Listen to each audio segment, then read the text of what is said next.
जी दोस्तों, अभी हम हज़रत फ़ातिमा रज़ी अल्लाह अन्हा के घर पर तशरीफ़ लाए हैं और ये फ़ातिमा बिनते हुसैन हैं, यानी इमाम हुसैन रज़ी अल्लाह अन्हो की बेटी।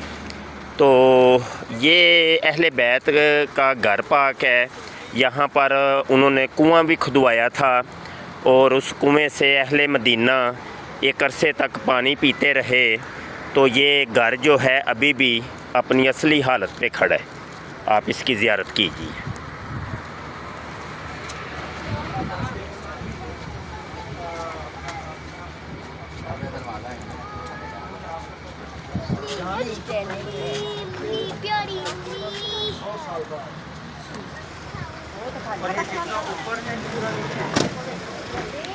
ये मस्जिद थी उस दौर की और ये कुआं है जो खुदवाया था।